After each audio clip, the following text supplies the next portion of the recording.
Welcome back to Prehistoric Reviews. Today we're taking a look at Echo, the brand new show that very much is now part of like Marvel Spotlight, which is intended to be much more of like the more mature Marvel, where they very much not where they can very much show a lot more of like stuff, kind of like similar to like Netflix's like Daredevil, and what you would saw from like the trailers, you thought that this would have been a very much interesting take for it because this would have been most a thing for like the MCU, a very much good subsection for it to explore, and they kind of half lied to you. It's not what they very much advertised in the trailer, but it is something completely different that it does work well, but I just had very much no interest in the show because I didn't think it would be that strong of a series to hold up with its character Echo.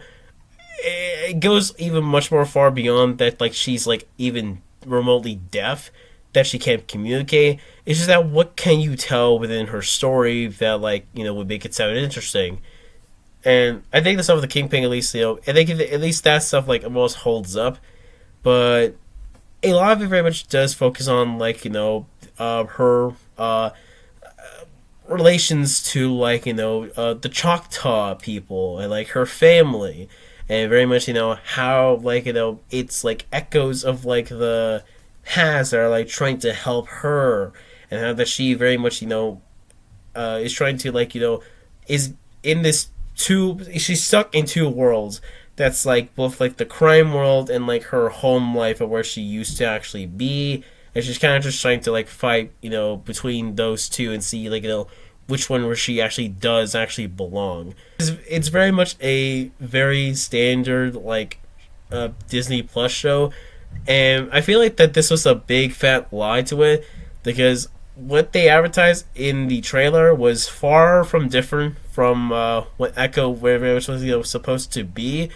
And I'm not saying that like what anything that the Choctaw people did in the show was bad.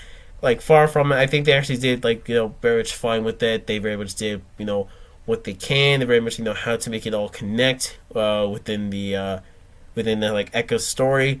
But for me, like it was fine. I just was like having trouble to just have like any interest within it.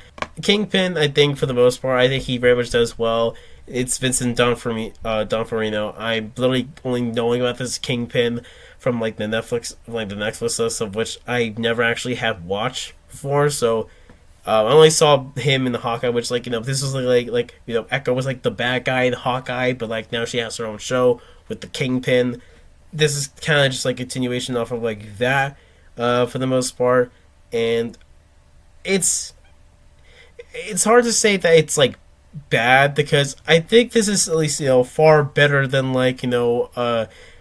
fucking secret invasion and all that. I think it's better than that, but for us saying that it's fine and it's just okay, I really don't think that's the reaction that Marvel was supposed to at least have, because this series, I think honestly, with the biggest negative thing I can even say, like the two negative things I can actually say about this, is that it dropped it all on the same day, dropped all of its episodes in on the exact same day, and it was only 5 episodes away from the standard 6 episode formula, and now they cut it down to 5, which is arguably honestly so much more worse because you can very much see in the show that it's all very rushed. They have to get from one point to the next very quickly and do all this stuff. And for a lot of the mature violence, it wasn't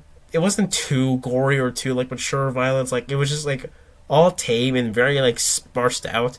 You could go from one episode or someone get dying in a car crash to one episode of some guy getting shot onto a table.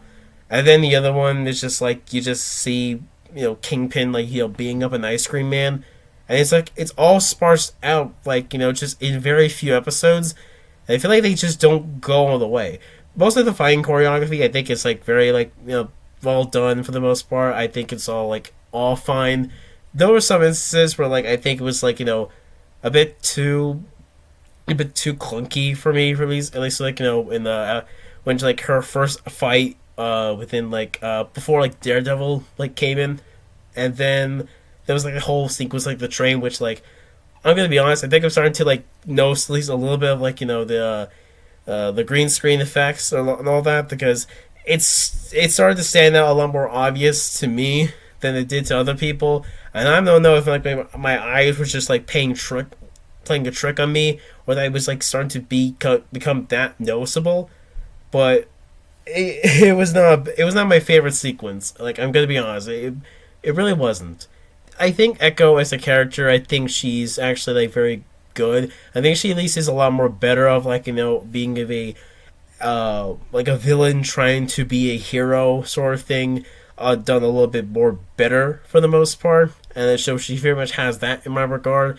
And I very much do want her to see at least a little bit more of her in the MCU, and very much how her story, or at least how her character kind of just goes on from there. Because this very much feels like that the show very much just kind of existed to kind of just close her story off entirely, which I don't know why this is like another character you want to introduce into like the wider, greater MCU, and it feels like they're just like cutting it off, like they're cutting off her wings way too early for her to fly, and I don't know how well I can even recommend this show, because this show, it doesn't require anybody like having like infinite knowledge of like the MCU. You can really just watch this on your own and not have like anything about like any of the backgrounds to like have it as for it. Like even when I mentioned like the Hawkeye, because this originated from it, you can still watch like Hawkeye separately and Echo separately.